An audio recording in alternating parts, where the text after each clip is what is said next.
As an expat living in Asia, whether it's Thailand, Vietnam, China, Indonesia, there are actually some cases or some conditions for certain people where you probably shouldn't learn the local language. What? What are you talking about? That's the last thing I'd expect you to be saying. But seriously, this is something that I've really learned to appreciate over the years, that for some people who come and move to Thailand or come and move somewhere here in Asia, it's probably not the best thing for you to learn the local language.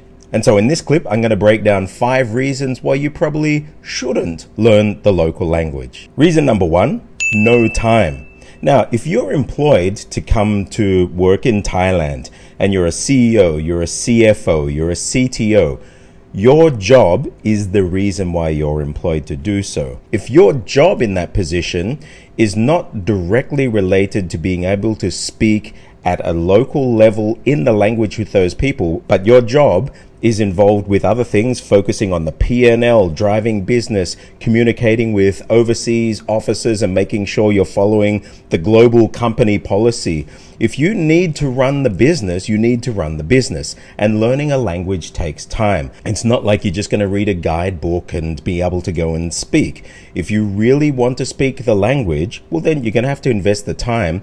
And then you have to look at your time. Is your time valuable enough to be taking some of that away, or actually a lot of that away, and giving your time and your brain power to be developing a skill that maybe isn't going to bring the same value to you? And maybe you're not in the country for that long. Maybe it's a 2-year posting, 3-year posting. This is maybe the difference between an expat and an immigrant. If you're an expat, we kind of think you're dipping in the country and then you're going to be somewhere else. Rather than if you're migrating or an immigrant, you're there for the long term. So if you're an expat, you're hired to be the CEO, the CFO, and it's not critical to your job to use the language, well, that's probably a good reason that you should not learn the local language. Number 2, maintaining authority. There is a reason why Vladimir Putin, when he goes into negotiations, or other people in the UN or other diplomatic meetings, even though those people can probably speak English very, very well, when they go into those diplomatic meetings, when they go into negotiations, they will have an interpreter with them. Now, I've worked as a simultaneous interpreter and a consecutive interpreter at many levels, from government to UN to military to corporate. And I can tell you that as soon as you drop down into the local language, or the language that isn't your mother tongue, unless that language is at the same level as your mother tongue, in the eyes of the people that you're speaking to, you kind of lower your power level. And so power levels are important. You've got to think, what is your function or what is your purpose?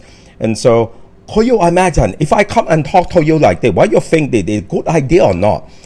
If you're being perceived like that you are not a native speaker, whether it's politically correct or not, deep down the native speakers of that language are going to lower the way they perceive your intelligence, your understanding, your breadth of knowledge, your depth of knowledge.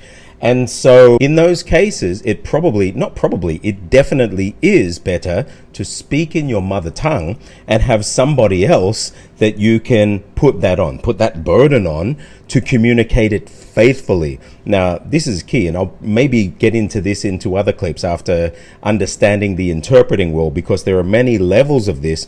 But basically, when you see Vladimir Putin or some global diplomat or delegation where the people, despite understanding English, will only speak in their mother tongue and go through that, they are able to take control of the narrative at the same level as the person that they're speaking to. And especially if you're representing a business, a global entity, you need to make sure that every single word that comes out of your mouth on behalf of that company, on behalf of that nation, counts. So if your language isn't there, well, it's probably not a good idea to use the language. Now it comes to, but learning a language doesn't necessarily mean being 100% fluent in the language. That's true. But come back to point number 1. If you're a diplomat or you're at that level, do you want to spend your time learning the language and it's a lot of time? Or should you be spending your time on developing relationships, policy, building those bridges between nations or companies or clients, whatever it is that you need to do? Now, if you're in the foreign service, language is seen as something that's very important. So this is why some diplomats actually get their language training for a year or sometimes even more before they go on those postings.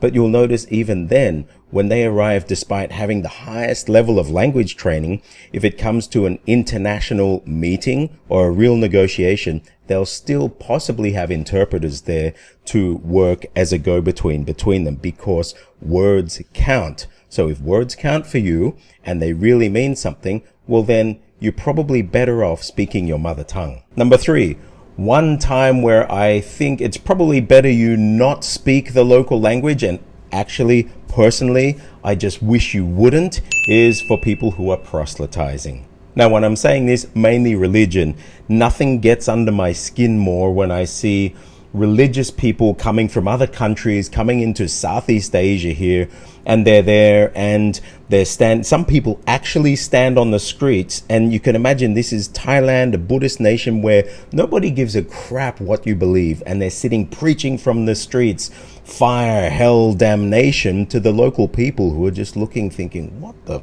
is this? And so in those times, I think, yeah, it's better just don't speak the language. Actually, don't even come, because Thailand doesn't need you. They don't need you to try and teach them that you're superior, your beliefs are superior. They get along just fine without your religious insanity. The sad thing is that if you look at religious groups, these are the people who actually see the value of the local language. And so they train the people up, and people actually train themselves up because they believe they're called by God to learn the language. And so sadly, these people who come to the country to proselytize, to try and tell the locals that they're wrong and that actually they need to follow a superior way, they learn the language better than anyone else. I've seen many religious groups here. I won't name them, but I've seen them use the language better than some intelligence agency workers that actually come and work on the ground in Asia. And so that goes to tell you, maybe there's something about them believing that they've been called to use the language that is driving them to use the language and learn the language to this crazy fluent levels. But these are some times where personally, and you can shoot me in the comments, but I think it's better that you probably shouldn't learn the local language. Well, it'd probably be good for everybody else around you. But when it comes to proselytizing, I don't just mean religion. And what I mean by that, what is proselytizing? Proselytizing is when you have your agenda, you have what you want to say, and you're there to say it in a one-way way. There's one other group that actually has that intention. And I'm talking about diplomats, people who come and work at the embassies or in the UN, and they're there to implement maybe foreign policy, or they just want to tell what their policies are to the locals in order to do business or trade, or make sure that the locals follow what they need. And so I've noticed over the years, for governments, you may have the people who are in the policy section in order to push policies forward. And then maybe you have your analysts, maybe they're political analysts, intelligence analysts. And it's really interesting to see the different dynamic. I find that very often the analysts' spoken language maybe isn't as good, but they really know their stuff when it comes to reading and listening and knowing the background. But they don't really go out there and use the language a lot on the ground because that's not their job. But for the people who really get their speaking down and are speaking out, many of them are learning it just to put their point across and not really listen. And for me, when it comes to learning a language, I get to a point and then you need to shut up for a bit and just go and live within the culture and listen to how people react, learn what they like talking about, what they speak about, what they don't speak about. And for many people, for example, here in Thailand, you just don't want to speak about deep global political issues all the time, where for many Westerners they do. And so I've seen many Westerners in fluent Thai, fluent Chinese come out with these political statements into a group of Thais or locals who are enjoying themselves, and it's like a fart in an elevator. It's not that they don't speak clearly, but the topics in which they speak about are just not connecting with the people that they're speaking to. They're kind of selfish. So proselytizing, whether it's religious, political. Either way, it's kind of selfish. And personally, I would say probably then it's probably better that you didn't learn the local language, but I don't want to discourage anyone here. So yeah, go ahead and use it, but please just don't go street preaching. That's really weird. The fourth reason why you probably shouldn't learn the local language is if you want to exercise your foreigner privilege. I see it all the time here. I've seen some foreigners and expats live here in Southeast Asia, whether it's Thailand or Indonesia, and their use and the command of the local language is really, really shocking. However, there are some people there that I know do actually speak the language, but they will never speak it in public. And that is for a strategic reason. For some weird reason here, for many expats, if they're doing business, say, with the Tourism Authority of Thailand or some different ministries here, there are maybe internal policies within these ministries that they need to connect with the foreign community, whether it's diplomatic or business. And so they will have budgets and they will have projects and all of these different things that will be awarded to the foreigners. Now, rather than having to make communication with the actual foreign countries, they can work with the expat community locally. Maybe it's an owner of a magazine or some kind of business that has to do with the area that that project or the local policy in the country is needing to build bridges. And so they, regardless of the education level, the experience level, they will work with the foreigners just for the fact that they're foreigners. And you see this big sort of foreigner song and dance come on. But the crazy thing is that often these foreigners will be able to tap into budgets and projects that if you actually approach them in the local language, they probably wouldn't be able to get. And so it's the fact that there is this big gap between the locals and the foreigner that they get the privilege. Is it fair? No. Do I understand why it happens? Yeah, I kind of do. But I see many people doing this here in Thailand, and they actually really benefit from it. Even in business, there is a certain degree of leeway that you will get, or freedom that you will get, playing the ignorant Falang, the ignorant foreigner, when working with the locals. And so the more of the local language that you learn, it's anticipated that you understand more of the culture, and the less you'll be able to get away with if you don't want to accept those things and you just want to come in like a bull in the china shop with your own culture in the company, because they think, oh, he's just a Falang, he doesn't understand, and so you get away with it. But if you speak the language and if you speak it well, there's not a chance you'll get away with that, and you'll create enemies faster and longer. Number 5, and this is not just for expats here for a temporary time, but also for people here probably in the long term. I mentioned in a clip years ago when I went and I did a book tour with my Cracking Thai Fundamentals book, and I was going speaking all over the place. I went down to one province in Thailand, and it was an expats group, and the wife of the president of that expat group came and spoke to me and said, "Farangรู้มากไม่ดีนะ." Now, I've mentioned this in other clips before. What does that mean? Falang, or foreigners who know too much, is not good. And that might sound funny, it might sound yeah, sure, but actually this is true from both ends, and it's sadly true that many people, foreigners living here, if they knew what was being said around them, whether it's in their family or the people in their workplace when people are speaking around them, you may be shocked to the point of distraught, and to the point of maybe you want to just pack your bags and go home. I'm not saying that to be nasty even to the locals too, but I have heard some crazy things being said right in front of the foreigners, and they are living happily and they think everything is bliss because everybody's smiling, but they don't realize what's really going on around them. And so those people are happy. You've got to assess, what is happiness? Is knowing the truth happiness, or just being able to smile when you don't know the truth happiness? And for some people, ignorance is bliss. Many people come to Thailand to be happy, to forget things in the past, and if you don't want to have to relive all that stuff, what better way than to just become blind and deaf to the things around you and think that everything's happy because everybody's just smiling. So if you think ignorance is bliss is something that you want, well then learning the local language is probably not a good thing for you, because the more you learn, the more you realize what's going on.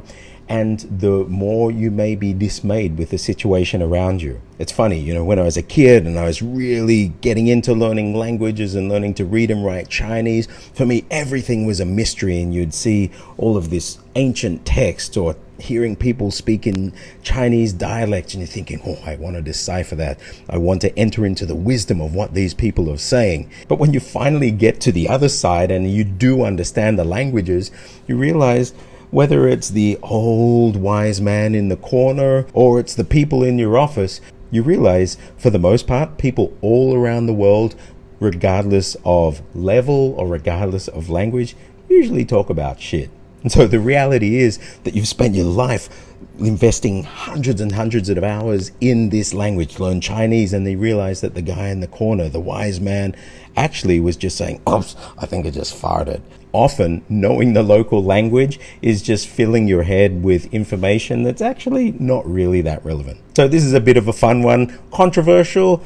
Maybe, but you can use this clip as your devil's advocate. Of course, I think that you should learn the local language, and learning the local language opens up so many possibilities, so many new things, both internally. It just sets your brain on fire, your thinking, your cognitive ability, but you learn to connect with people and build those relationships and really make the world a better place. So, of course, I think learning the language, learning the local language, whether it's Thai, Chinese, Vietnamese, Burmese, Cambodian, whatever it is, learning that language is a good thing. And I don't want to discourage you, but admittedly, not everybody has the luxury to be able to learn the local language. And so there are times when you should not learn the local language. Thank you so much for your support. Almost 100,000. Please click like, subscribe, share this clip with everybody you know. If you're learning Thai, have a look at those clips that I've been doing in Thai. From now on, if I speak English or I speak Thai or Chinese, I'll try and put the flag of the language that I'm speaking in the clip first, so you know in advance what I'm doing. But the subtitles that I'm writing, it takes about half a day to a day for me to get the subtitles, because I'm not using a robot. I'm actually going and typing them in themselves. So I'm idiomatically translating what I'm saying in, say, Thai into English. So if you're a learner of Thai, you can see idiomatically in English how this would translate into Thai, and vice versa. If you're a native Thai speaker, you can actually see idiomatically how that would be rendered in English. And so I hope you enjoy those clips. Thank you for the support. Hopefully we can break the 100,000 subscriber ceiling soon. If you're learning Thai, don't forget to come into jacademy.com. I've got loads of learning materials there. The unlimited Thai bundle is probably for you. Get a copy of Cracking Thai Fundamentals, the hard copy. I'll see you on the other side.